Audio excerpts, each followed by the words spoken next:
Allí.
Noel.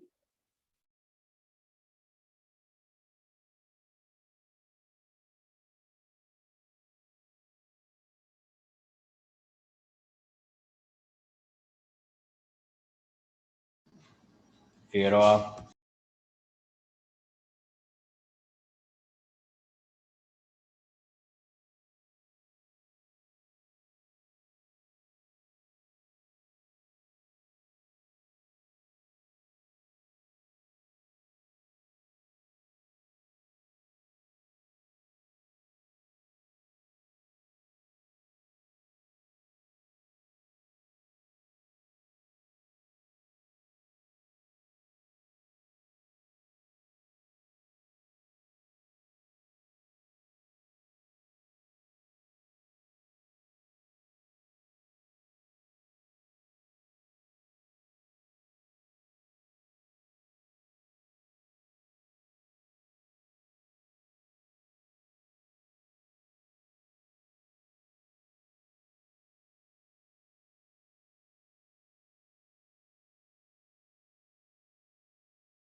Lobato.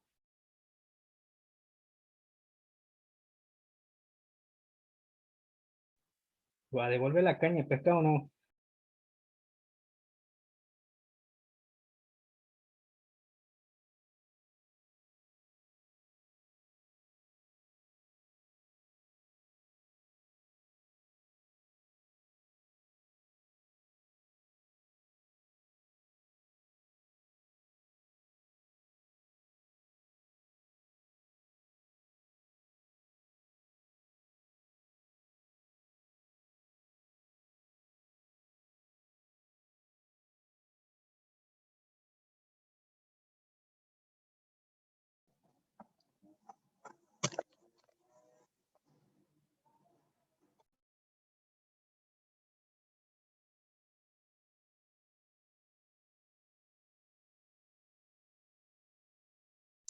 que andaban pescando en el tajamar.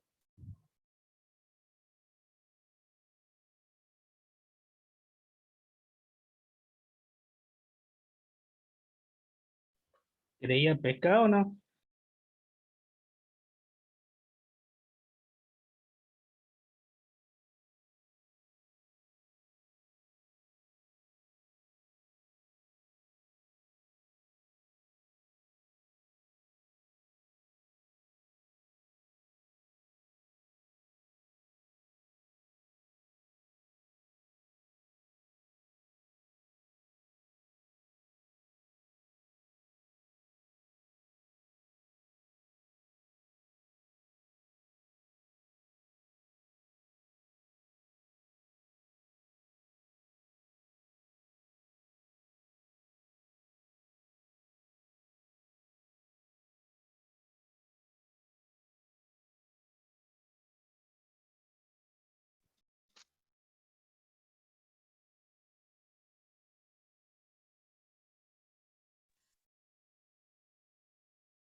Buenas tardes, chicos, ¿cómo están?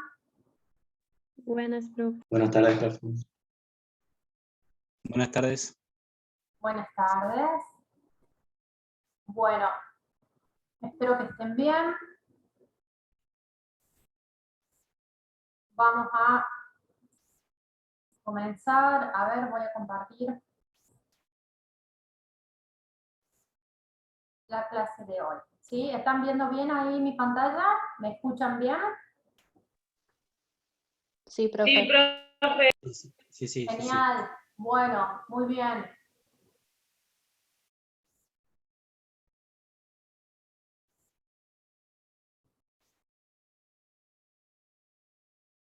Bueno, vamos a comenzar. El día de hoy vamos a charlar respecto a este tema que están viendo en pantalla, asma. Bien, el asma es una patología crónica, está dentro de las enfermedades crónicas no transmisibles que llamamos en medicina. Es una patología frecuente, potencialmente grave, que supone una carga considerable para los pacientes, para la familia y en la sociedad en general, por supuesto por el comportamiento que tiene, ¿sí?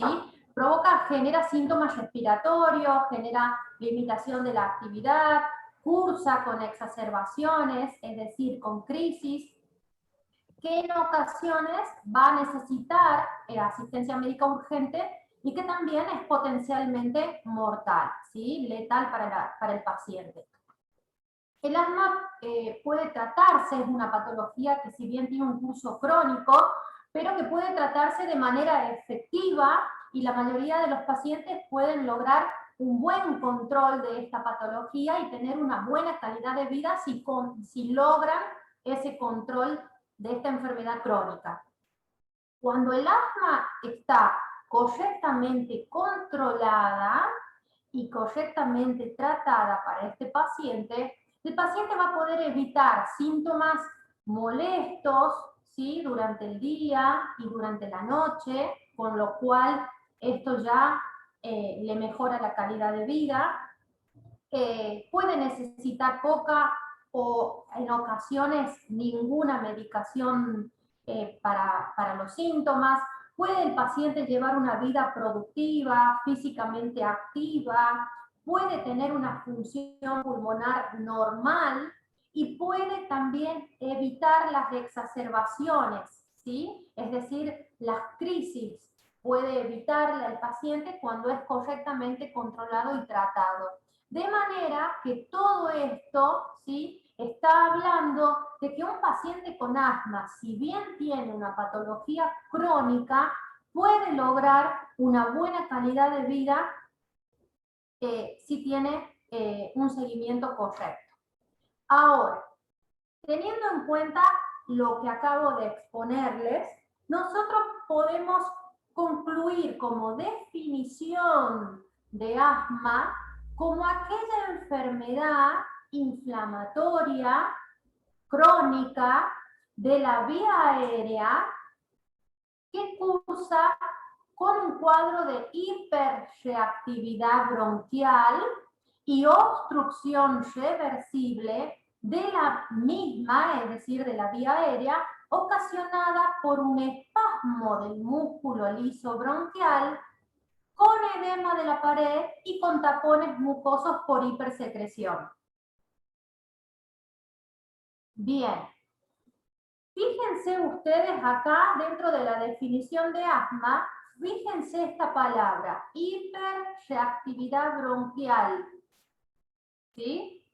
Y fíjense esto, obstrucción reversible. Recuerden, cuando nosotros hablamos en la primera clase de Medicina Interna 1, cuando estuvieron conmigo en la clase de exploración funcional del aparato respiratorio, que hablábamos de pruebas para evaluar la hiperreactividad bronquial de un paciente.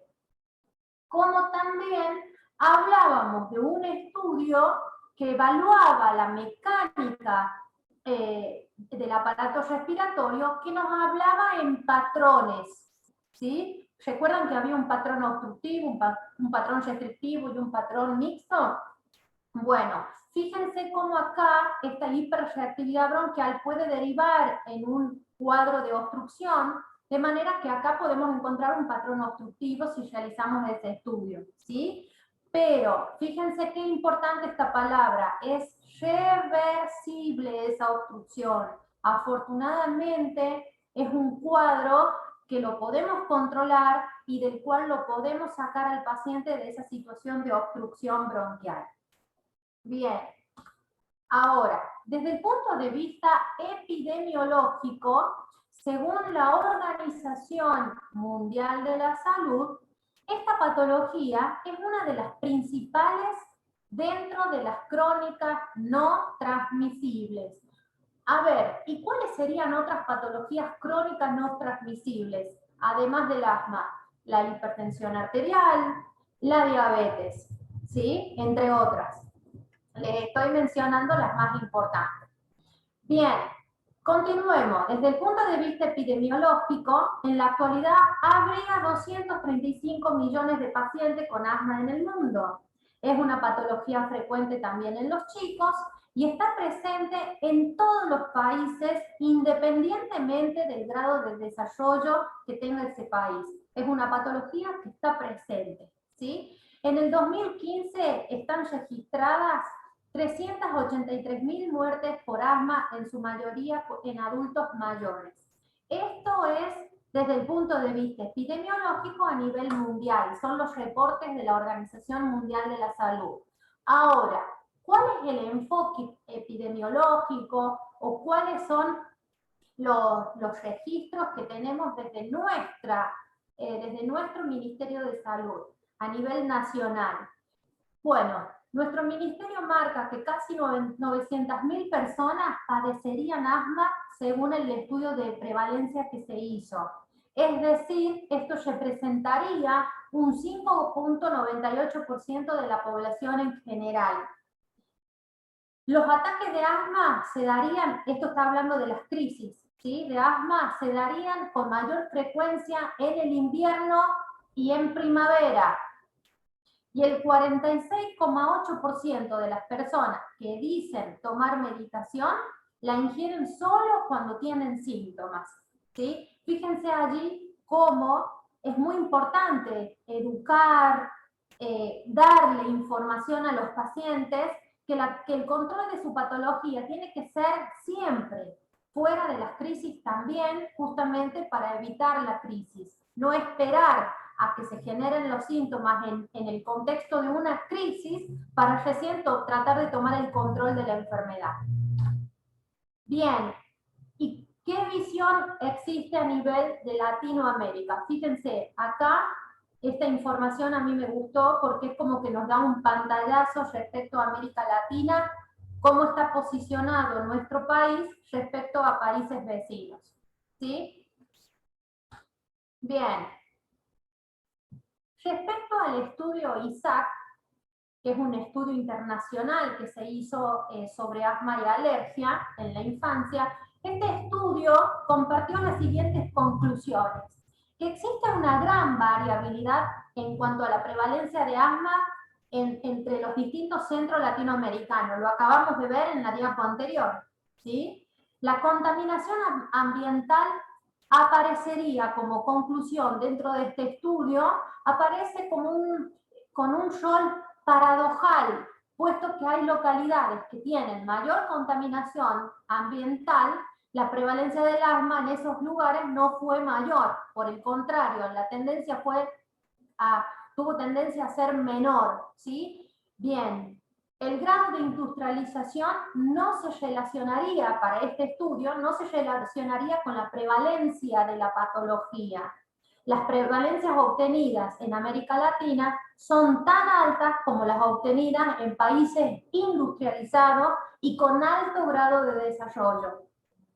Y la mortalidad ha evolucionado a un descenso sostenido, ¿sí? ¿Por qué? Y bueno, porque siempre estamos tratando de acercar información a los pacientes, hoy en día se habla más, con lo cual el paciente dispone de más información y logra entender que tiene que acudir al médico y tomar el control de esta patología crónica. Y ya situándonos en cuanto a la etiología de esta enfermedad, podemos hablar que el asma tiene una base multifactorial para su desarrollo. ¿En qué está basado este concepto de multifactorial? Principalmente en que se sabe que existe una determinada susceptibilidad genética en estos pacientes para el desarrollo de asma, y la interacción de esa predisposición genética con determinados factores medioambientales, entre los cuales podemos mencionar la exposición del paciente genéticamente predispuesto a determinados alergenos, a una determinada dieta a la que pueda reaccionar, o a factores perinatales. En esto nos basamos para hablar de que el asma es una enfermedad crónica no transmisible que tiene una base etiológica multifactorial. ¿Y cuál sería el patrón característico que tiene esta enfermedad crónica? Uno de esos patrones característicos es la obstrucción intermitente. La obstrucción, como lo pueden ver acá en el gráfico en pantalla, la obstrucción de la luz bronquial de forma intermitente, pero afortunadamente reversible al flujo aéreo, ¿sí? Obstrucción intermitente y reversible, la hiperreactividad bronquial y la inflamación caracterizada por infiltrado eosinófilo, linfocítico por células como los mastocitos, los neutrófilos, que generan liberación de citoquinas que van a generar a su vez el reclutamiento de otros tipos de células inflamatorias, generando modificación celular y también de los componentes no celulares de la vía aérea. Esto sería entonces la modificación o los patrones característicos que existen en el asma. Bien, y la característica fisiopatológica dentro de la obstrucción, también sabemos que existe una hipersecreción de moco con hipertrofia de la glándula, ¿sí? De las glándulas mucosas que se encuentran a nivel de los bronquios. Entonces, hay una hipersecreción bronquial, hay una hipertrofia glandular, hay una membrana basal engrosada. ¿Y en qué se basa el engrosamiento de esa membrana basal del bronquio? En que se genera edema. Se genera edema, se generan infiltrados, se genera congestión vascular, tanto de la submucosa como de la lámina propia. Y también se genera aumento de la permeabilidad vascular. Entonces, esta membrana basal del epitelio bronquial estaría engrosada por estos puntos, por estos patrones, ¿sí? Esto es lo que justifica el engrosamiento de la membrana. Y por otra parte, existe también engrosamiento de la musculatura lisa por hipertrofia e hiperplasia. Profe, Sí. ¿el paciente va a tener también neovascularización? No está descrito así como neovascularización dentro de la bibliografía, como un patrón más anatomopatológico que se genera por la obstrucción bronquial repetitiva. Sí edema, sí congestión, sí alteración de la membrana vascular. Y desde el punto de vista fisiopatológico, nosotros nos podríamos basar en lo siguiente. Tiene que existir un estímulo. La mayoría de la bibliografía coincide en que siempre hay un disparador para esa crisis o para esa obstrucción bronquial. Ese disparador le llamamos estímulo, ¿sí? Y dentro del estímulo, fíjense, larga la lista. Fíjense cómo varios puntos pueden comportarse como punto de partida, como disparador de este proceso obstructivo.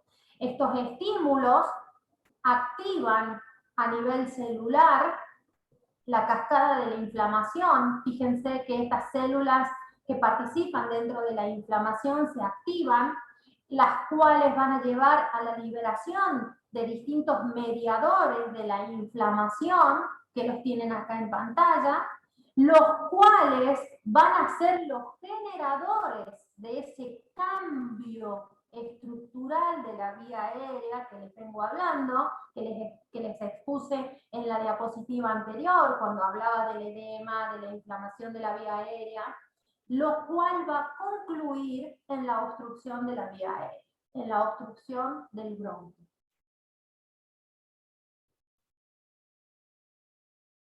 Bien, entonces, existe un alergeno, ese alergeno o una situación que se comporta como un alergeno, donde este estímulo va a activar a células de la inflamación, a células inflamatorias que van a liberar distintas sustancias, en este caso los mastocitos, que liberan histamina, que liberan leucotrienos, los cuales generarían esa contracción del músculo liso bronquial, siendo los responsables de los síntomas inmediatos, los primeros síntomas y las sibilancias episódicas, ¿sí?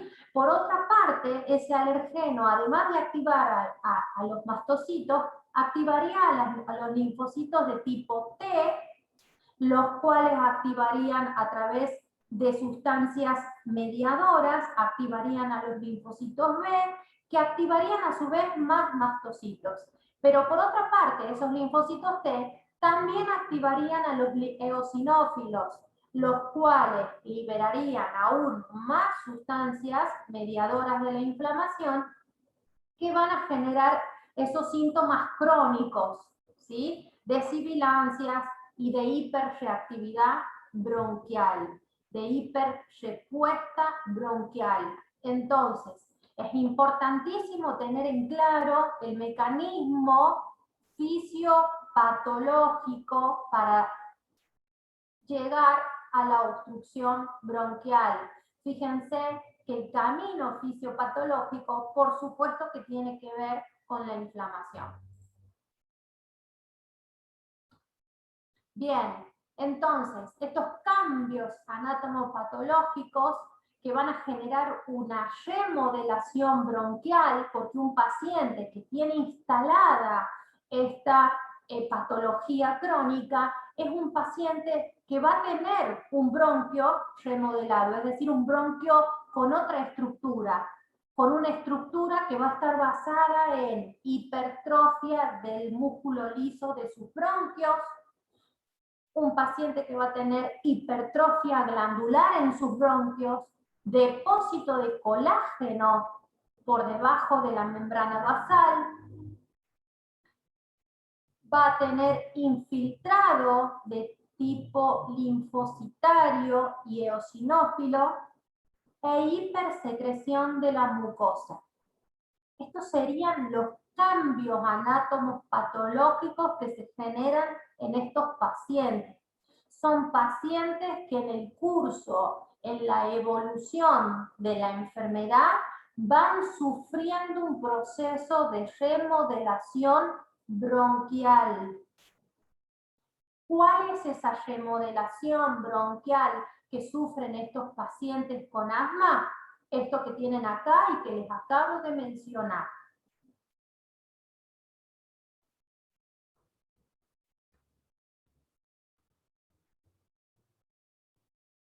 Bien, desencadenantes o también llamados estímulos, ¿sí?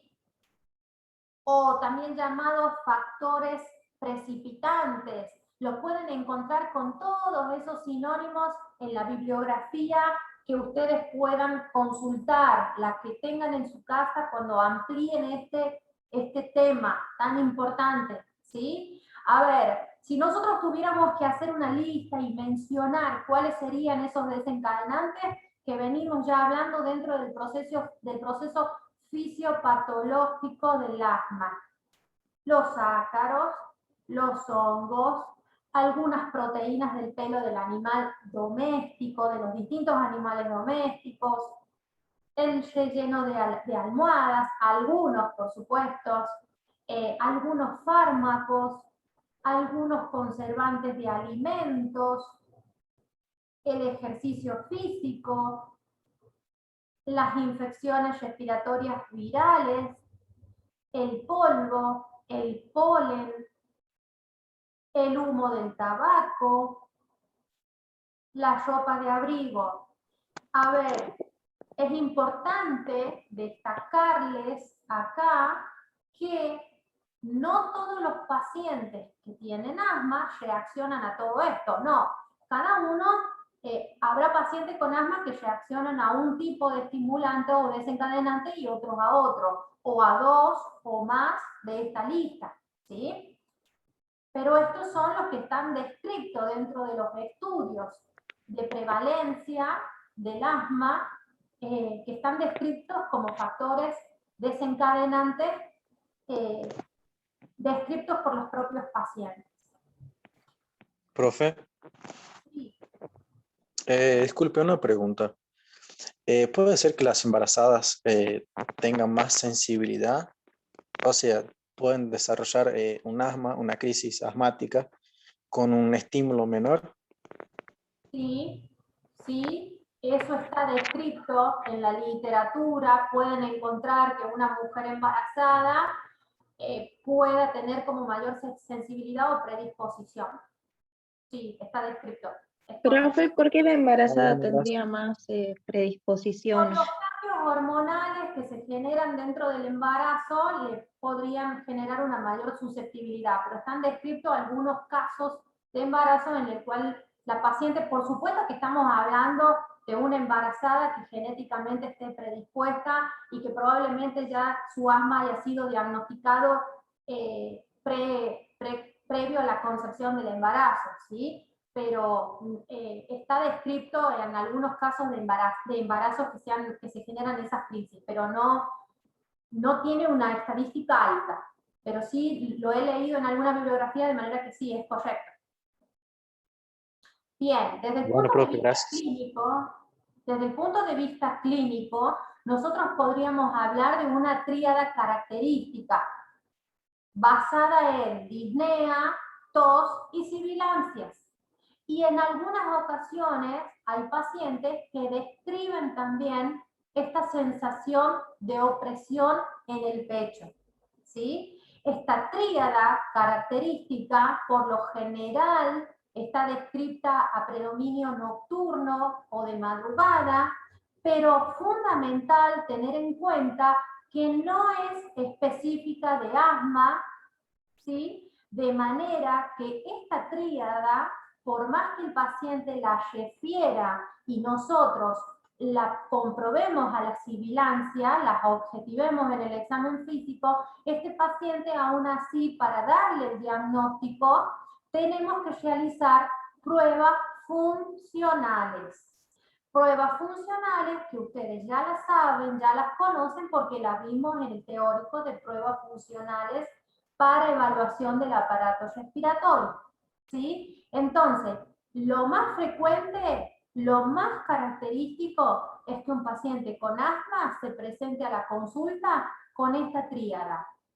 Pero tener en cuenta esta tríada no es específica, no es solamente propia del asma. Existen otras patologías que también pueden presentar este cuadro clínico.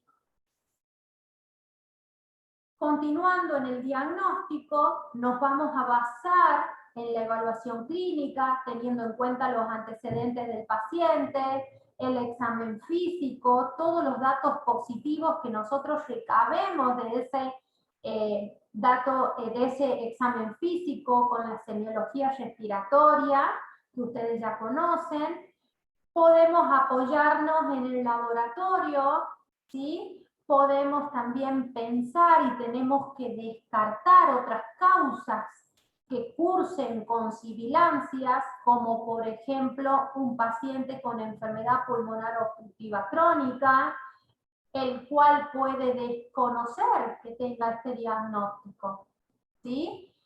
Y por supuesto nos vamos a apoyar también en una radiografía de tórax, la cual puede tener un resultado normal o puede mostrar signos de hiperinsuflación, y también esta radiografía en el contexto de un paciente con la clínica, con la tríada característica que les he mencionado, nos va a permitir descartar otros procesos, como por ejemplo una neumonía o una insuficiencia cardíaca.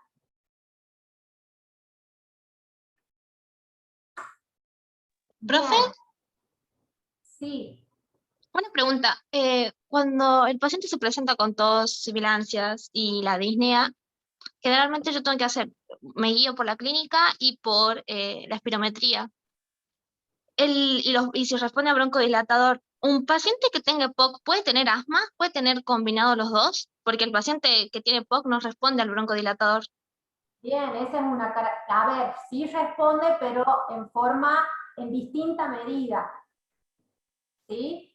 La obstrucción, que de hecho, a ver, el fármaco que se va a utilizar para generar esa broncodilatación en un paciente con enfermedad pulmonar obstructiva crónica va a ser otro tipo de fármaco diferente al que vamos a utilizar en el asma. ¿Sí? pero son dos patologías diferentes. Claro, o sea, mi pregunta sería, ¿un paciente puede tener EPOC y asma a la vez? Es muy raro. Si un paciente con EPOC tiene el paciente con asma tiene hiperreactividad bronquial.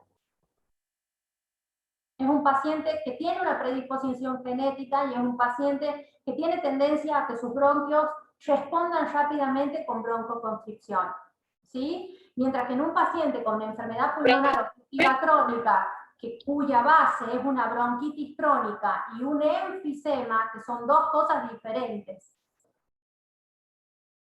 ¿Sí?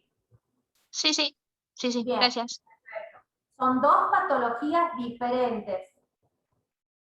El asma, dentro del diagnóstico, nosotros vamos a tener que evaluar esa función pulmonar mediante una espirometría.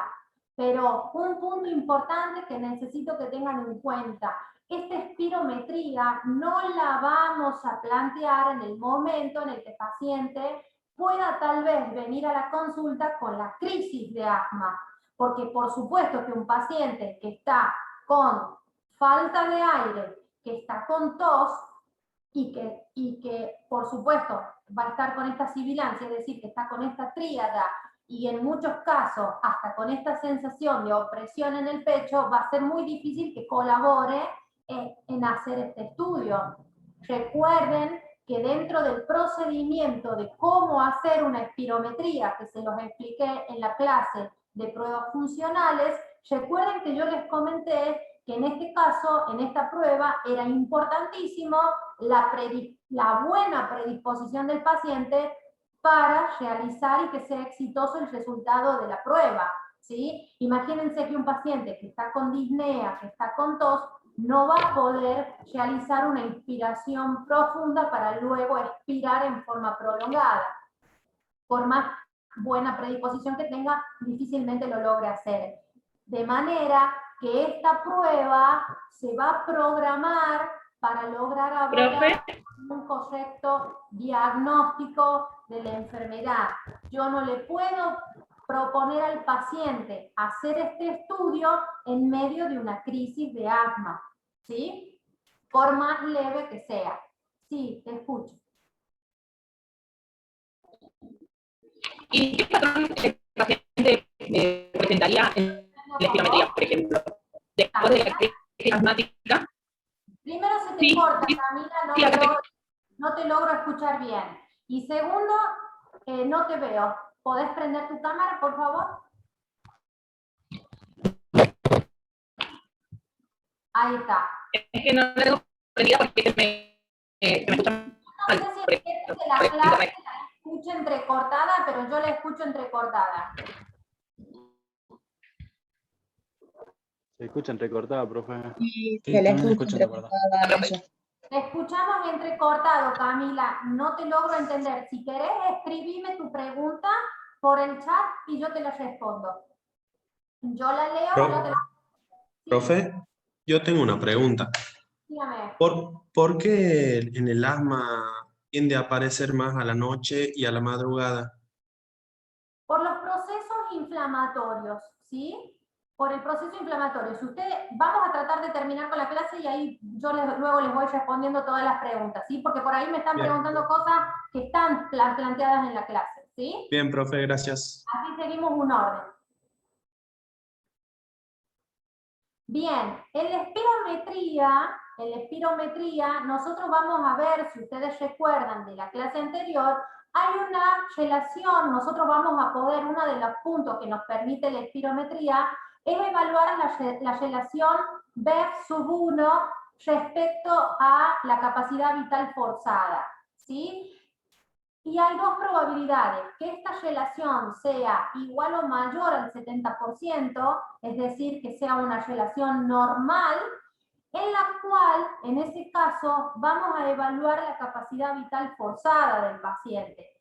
Si esta capacidad está normal, hablaríamos de una espirometría normal.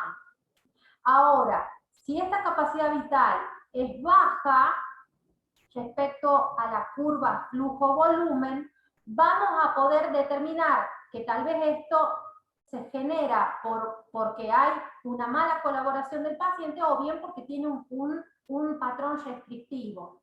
Si por el contrario el paciente tiene una relación menor al 70% y por lo tanto nos lleva a concluir en un patrón obstructivo, podemos evaluar en ese caso a través de una prueba broncodilatadora, ¿sí? ¿Recuerdan la prueba broncodilatadora donde hacíamos una espirometría basal, luego administrábamos un broncodilatador y luego repetíamos la espirometría?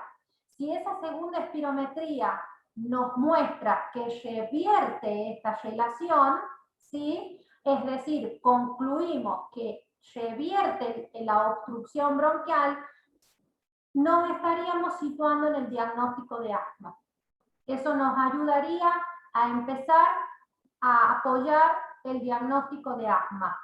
¿Por qué? Porque ya la definición de asma les marcaba que además de ser una enfermedad inflamatoria crónica, es una enfermedad que tiene una obstrucción reversible del árbol bronquial, ¿sí? De manera que si acá la relación B/1, capacidad vital forzada, mejora con la prueba broncodilatadora, nos ayuda a apoyar el diagnóstico de asma.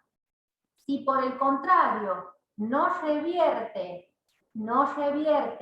esa obstrucción, el paciente puede ser sometido a ciclos de corticoides que en caso de que también logremos comprobar que esa hiperreactividad o esa obstrucción bronquial revierte con los corticoides, también va a apoyar el diagnóstico de asma, ¿sí? Y si no revierte, sería oportuno descartar las otras patologías que puedan concursar también con un patrón obstructivo, como por ejemplo el EPOC, las bronquiectasias y la fibrosis quística.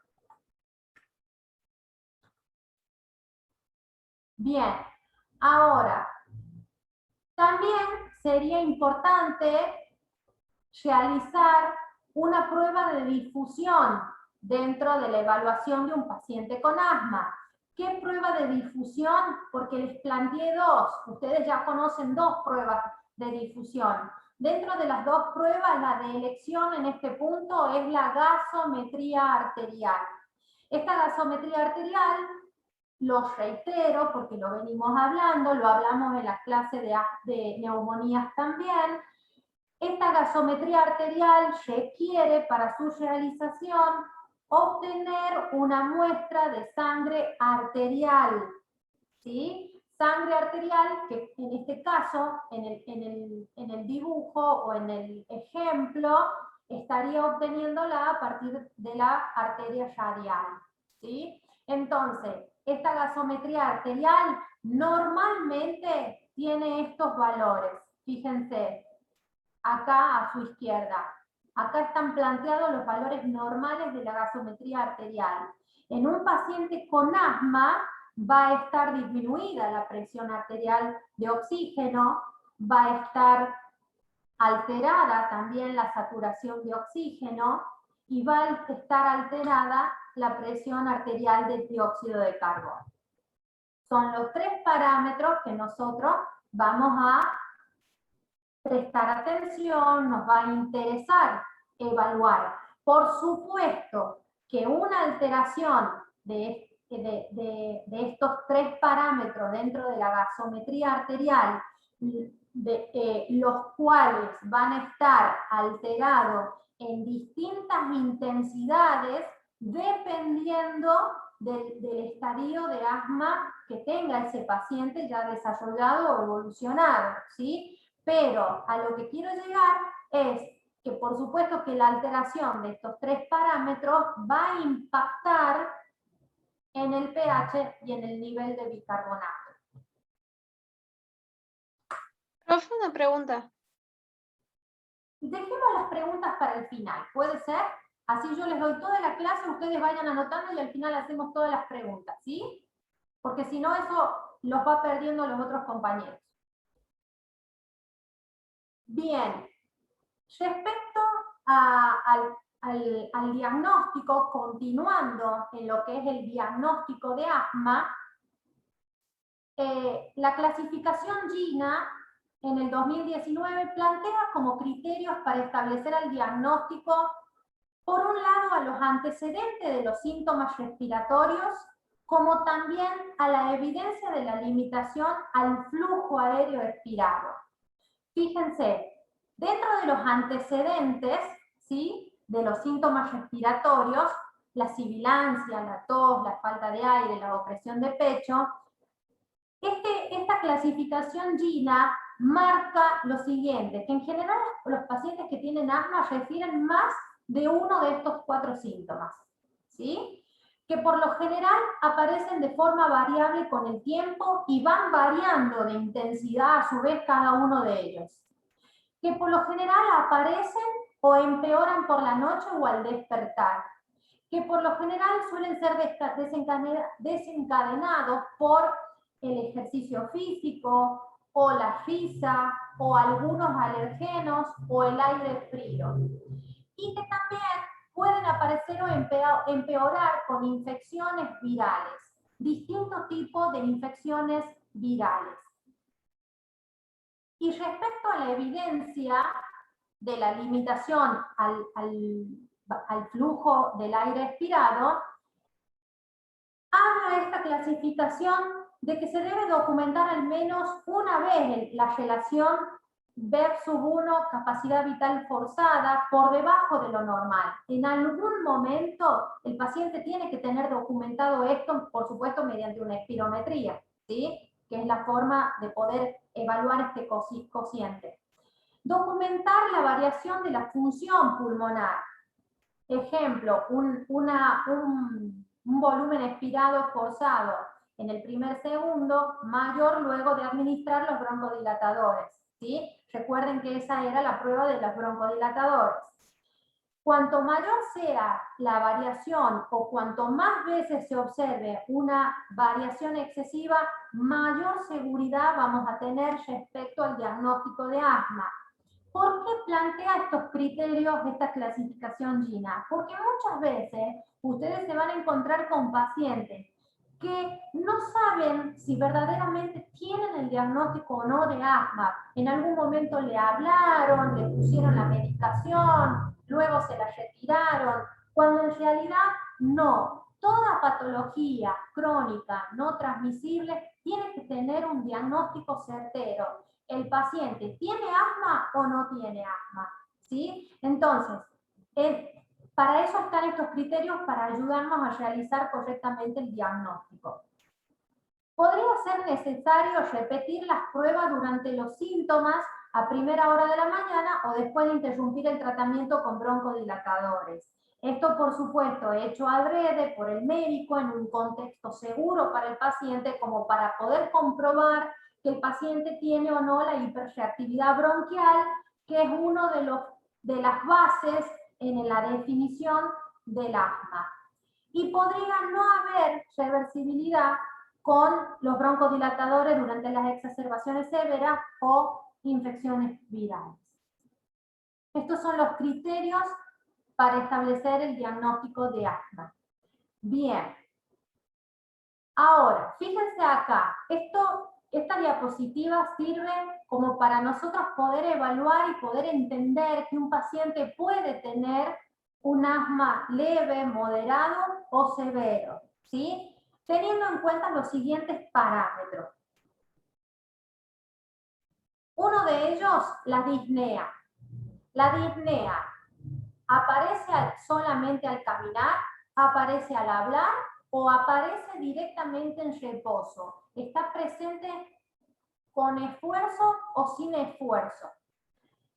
¿Cómo es el habla del paciente? ¿El paciente puede hablar oraciones? ¿Puede decir frases? ¿Puede decir palabras? Esas oraciones o frases son completas, son incompletas, es decir, tiene palabras entrecortadas.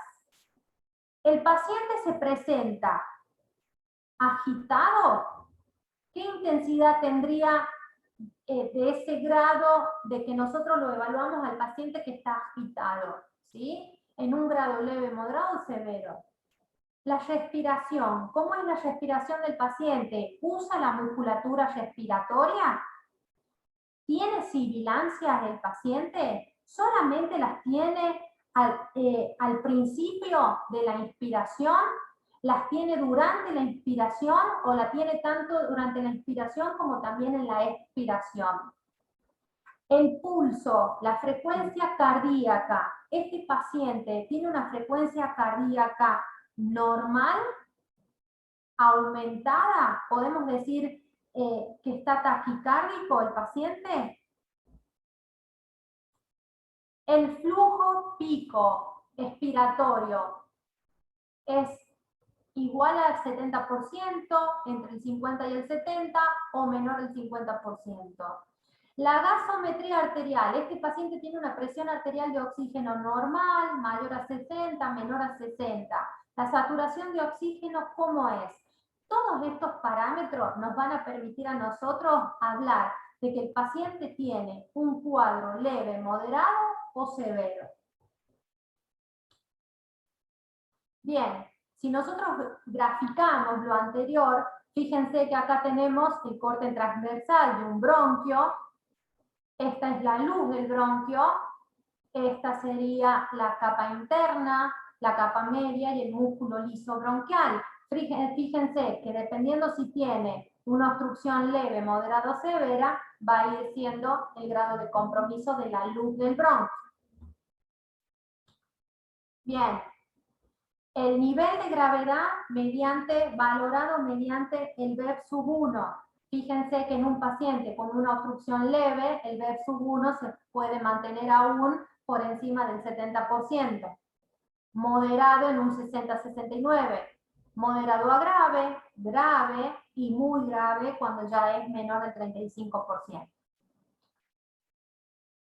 La clasificación GINA, que nos sigue ayudando no solamente en poder llegar al diagnóstico correctamente de un paciente con asma, sino también en poder estratificar qué nivel de asma tendría este paciente. ¿Es un asma leve intermitente? ¿Es un asma leve persistente? ¿Es moderado persistente o es severo persistente? ¿Sí? Evaluando si presenta síntomas, si presenta síntomas nocturnos y respecto al VEP-1 o al pico flujo. Y respecto al tratamiento de asma, ¿cómo sería dependiendo de los distintos niveles o estadios que tiene este paciente? Bien, el tratamiento estaría propuesto de la siguiente manera. Para un estadio 1, podríamos plantearlo con el uso de agonistas beta 2 de acción corta, a demanda, por lo general 200 microgramos cada 6 horas. Podríamos estar hablando, por ejemplo, de un salbutamol. En un estadio 2, podríamos plantear un beta 2 agonista de acción prolongada, como el formoterol o el salmeterol, el uso también de corticoides inhalados, como la beclometasona o el budesonide. En un estadio 3, los agonistas beta 2, más el uso de un corticoide inhalado en dosis mayores al caso anterior, y a veces se puede requerir asociar una tercera droga, como es el bromuro de dipatropio. Y en un estadio 4, no solamente los agonistas beta 2, los corticoides inhalados en forma diaria, ¿sí?, más el bromuro de dipatropio, pero también en un estadio 4 se podrían plantear las metilsantinas, que son broncodilatadores también, o los corticoides, pero ya de tipo sistémico. Una cosa es el corticoide inhalado, ¿sí?, como son estos que están acá, y otra cosa son los corticoides sistémicos. En ese caso estamos hablando de hidrocortisona y de dexametasona. De elección en un proceso respiratorio obstructivo, como el que estamos hablando en este momento, sería la hidrocortisona. Bien. Pero también nosotros tenemos que tener en cuenta otras estrategias que no tienen que ver con fármacos, pero que son importantes a la hora de prevenir las crisis de asma, como lo son la consejería para dejar de fumar, promover la actividad física, pero en forma cuidada, e identificar y lograr eliminar todos aquellos sensibilizadores, y sobre todo a nivel laboral, que muchas veces suelen tener estos pacientes. Bien, ahora, cuando nosotros nos encontramos en la consulta con un paciente con asma, o por lo menos con la tríada característica que hemos planteado, nosotros nuestra primera pregunta tiene que ser, ¿este paciente tiene asma? ¿Sí? Si la respuesta es sí, la pregunta a resolver será, ¿es solamente asma o tiene alguna otra patología que se comporte como disparadora también? ¿Sí? Si solo es asma, vamos a valorar la adherencia del paciente al tratamiento, porque muchas veces sucede que las crisis se desencadenan a partir de que el paciente debe tener un tratamiento continuado y lo interrumpe, no se adhiere al tratamiento. Deberíamos valorar también el medio ambiental, socioambiental en el cual se encuentra este paciente, y también deberíamos evaluar la presencia de otros factores agravantes. Ahora, este paciente muchas veces coexisten otras patologías, como por ejemplo el reflujo gastroesofágico, la disfunción de cuerdas vocales y algunas rinosinusitis, ¿sí? Otra alternativa a plantearnos dentro de la metodología de estudio de estos pacientes es determinar, ¿este paciente tiene erróneamente diagnosticado un asma? Bueno, en ese caso hay que descartar otras patologías. ¿Cuál? La que planteaba hace un segundo su compañera, que muchas veces va generando una confusión, como es la enfermedad pulmonar obstructiva crónica, ¿sí? Bien, y respecto a las crisis de asma, a mí me parece que un médico cuando está frente a una crisis de asma tiene que tener planteada como una sistematización para poder actuar correctamente. ¿Por qué?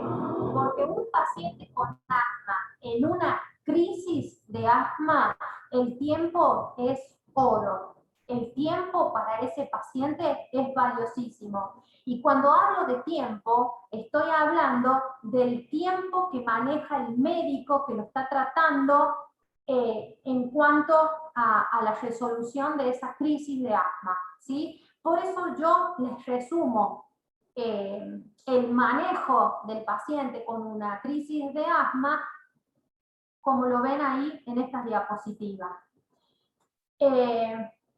Primero, dentro de la crisis, lograr determinar rápidamente si este tipo de crisis que está atravesando el paciente es leve o moderada o es severa o es potencialmente fatal. Es muy importante que ustedes logren rápidamente saber situarse en cuál de estas tres posibilidades están parados. O el paciente está parado, pero ustedes son los médicos que tienen que tomar la resolución de este caso. Si el paciente tiene una crisis leve o moderada, seguramente va a ser un paciente que habla en frases, es un paciente que prefiere estar sentado que acostado, no logra quedarse acostado tranquilo, es un paciente que puede no estar del todo agitado, tiene una frecuencia respiratoria elevada, pero es un paciente que aún no está usando la musculatura accesoria, ¿sí? Por lo general. Es un paciente que mantiene una frecuencia cardíaca no mayor a 120 por minuto, es un paciente que maneja una saturación de oxígeno promedio entre 90 y 95%, con un pico flujo mayor al 50%. En este caso, si este es el escenario en el cual está parado nuestro paciente, podría ser adecuado iniciar el tratamiento con broncodilatadores agonistas beta 2 de acción corta, ¿sí? en inhalaciones repetidas cada 20 minutos durante 1 hora. Y también usar corticoides, pero fíjense que acá este paciente se puede ir con corticoides vía oral del tipo prednisona, 1 miligramo por kilogramo de peso en el caso de un adulto. Se puede utilizar oxígeno a flujo controlado, buscando tener una saturación promedio objetivo entre el 93 y el 95%. ¿Sí? Si el paciente, a pesar de estar en observación con este tratamiento, empeora su cuadro, va a ser necesario trasladarlo a un centro de mayor complejidad, ¿sí? O a un punto de mayor complejidad dentro del mismo nosocomio. Si el paciente mejora, va a poder continuar con este tratamiento según sea necesario una vez que vamos controlando su evolución, ¿sí? Si luego de una hora este paciente vuelve a empeorar, vuelve a la consulta porque vuelve a empeorar su cuadro, directamente este paciente debería ser atendido en un centro de complejidad. Ahora, si la crisis de asma de este paciente es severa porque el paciente tiene palabra entrecortada, adopta una posición de encorvado hacia adelante, está agitado, tiene una frecuencia mayor de 30 por minuto, usa la musculatura accesoria, está taquicárdico, con una saturación de oxígeno promedio por debajo de 90, con un pico flujo menor o igual al 50%, este paciente indudablemente tiene que ir siendo trasladado a un punto de complejidad dentro del mismo hospital o, si se encuentra en otra institución, a una institución que tenga mayor complejidad.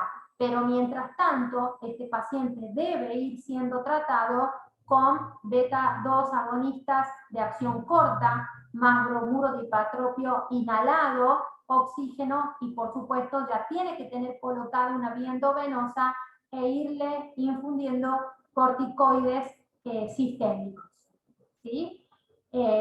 Si el paciente, por el contrario, de inicio tiene un cuadro potencialmente fatal porque se presenta a la consulta somnoliento, confundido o tiene un tórax silente, ¿qué quiere decir tórax silente? Cuando yo lo recibo al paciente en admisión, lo ausculto rápidamente y lejos de escuchar sibilancias, que sería lo que yo auscultaría en este cuadro y en este cuadro, acá lo que se escucha es nada, un silencio, ¿sí? No hay murmullo vesicular, no hay roncus, no hay sibilancias.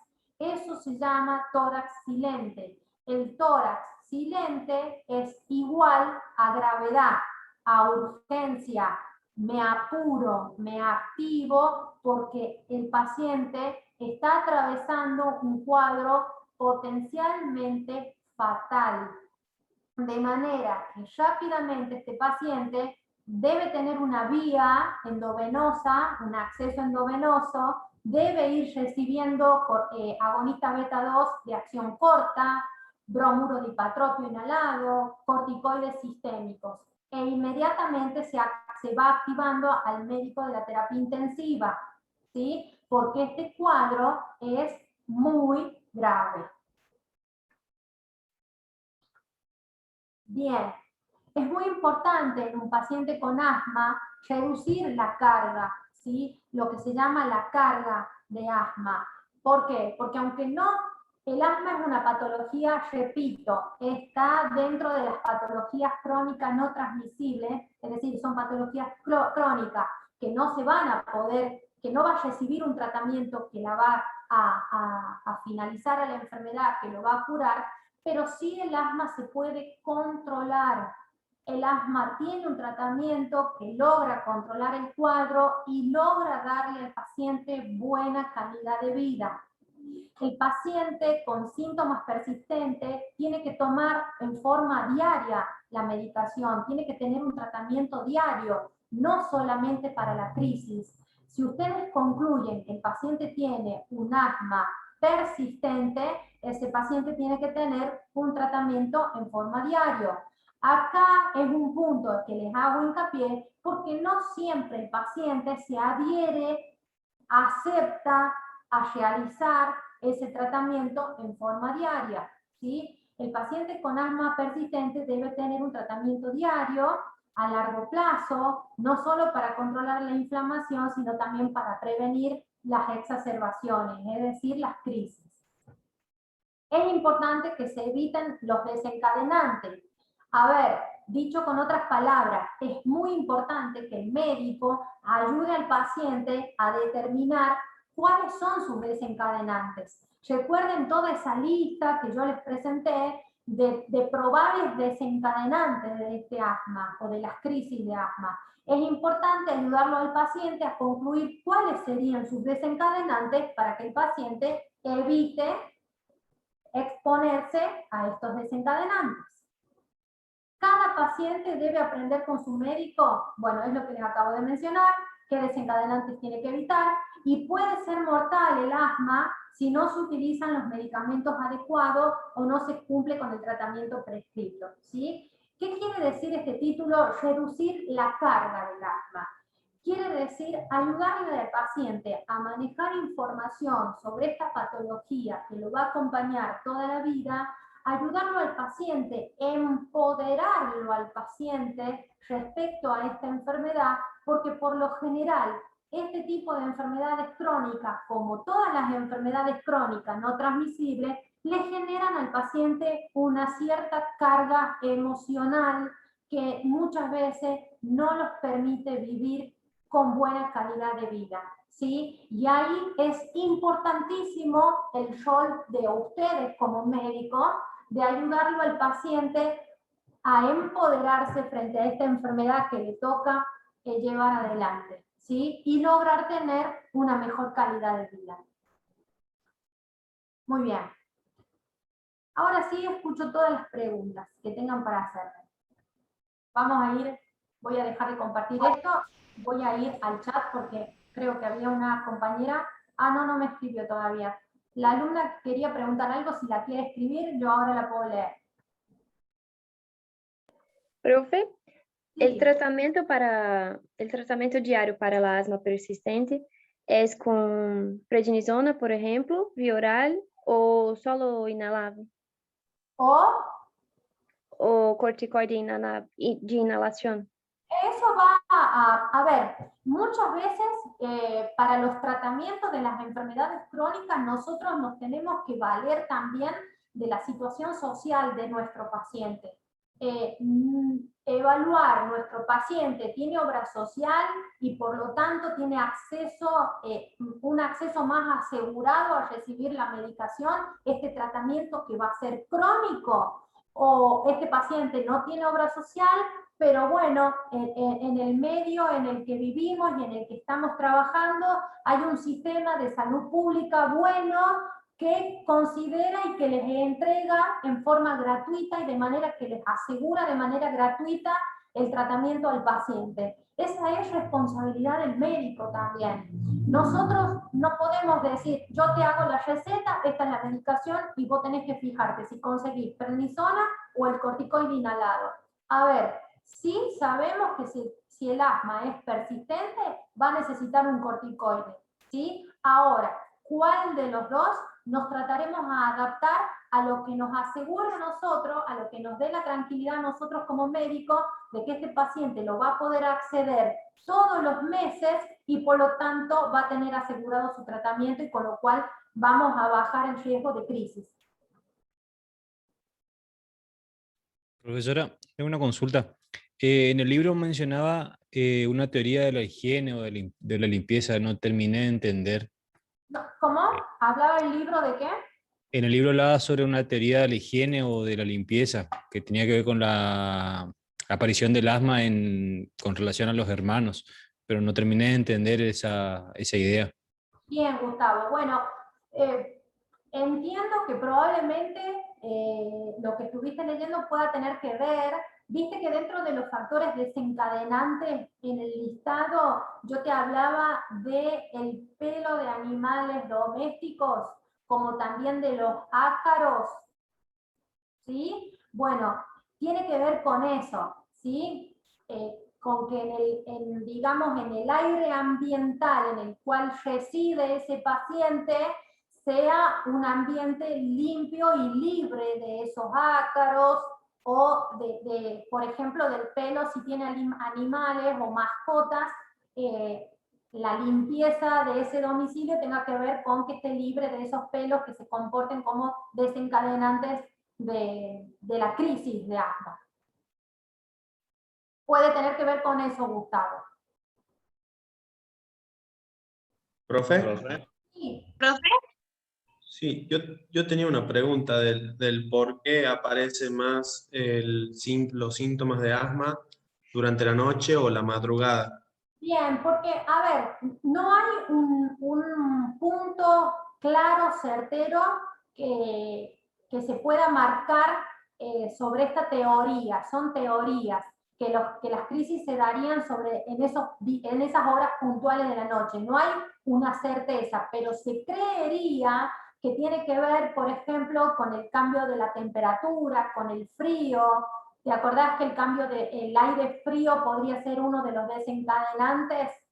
¿Sí? O también te acordás que los rellenos de las almohadas, algunos rellenos puntuales, no todos, y no todos los pacientes. Hay algunos pacientes que reaccionarían a ese tipo de sustancias con las cuales están rellenas las almohadas, los almohadones, o la ropa de abrigo, las frazadas, podrían contener algunos tipos de polvo que se va acumulando, que podrían desencadenarse que podrían comportarse como factores desencadenantes.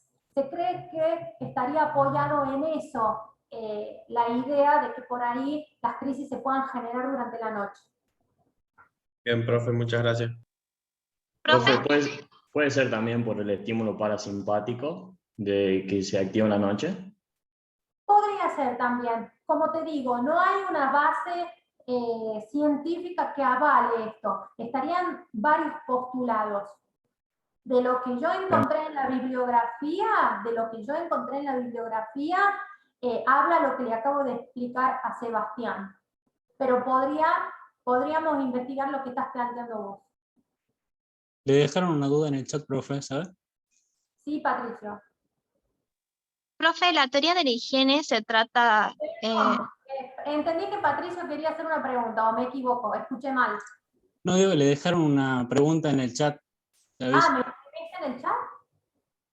Camila, sí, ahora la voy a leer. Gracias, Patricio. Sí, alguien me estaba hablando. Yo le estaba hablando. Juanita, ¿vio que habló de la teoría de la higiene? La teoría de la higiene tiene que ver con que se dice que si los niños que nacen por parto normal, o sea, separa el parto normal de un parto de cesárea. Supuestamente si el niño nace por parto normal, está más expuesto a gérmenes que una persona que nace por cesárea, que sale en la bolsita con el líquido amniótico. Y también lo que quiere decir es que la persona, o sea, cuando sos niño y como que vas a jugar con tierra o, no sé, vas a las plazas y tenés más contactos, tu sistema inmunitario lo capta todos los alérgenos como de más niño, entonces no te afecta tanto. Hoy en día los niños, los padres no quieren que jueguen con la tierra. Entonces de eso se trata la teoría de la higiene. Esos serían algunos, podría ser, no apagues tu cámara, Juanita, porque si vamos a hablar, me gustaría hablar con vos, no con la pantalla. Ahí está, bien. Sí, escucho. Ahí está. Sí, puede ser que se lo tome a ese punto, ¿sí? Pero existen también los ácaros y los pelos de las mascotas. Están descritos como factores precipitantes desencadenantes, ¿sí? Claro. Pero también se sabe que esas situaciones que vos acabas de marcar son inmunizadoras. Tengamos en cuenta que la etiología del asma tiene una base multifactorial y que para que se desarrolle tiene que haber también una cierta predisposición genética para hacerla. Sí, profe, yo tenía una duda. Cuando tratamos la crisis del paciente, yo leí en la guía de Gina que cuando sea una crisis severa hay que ponerle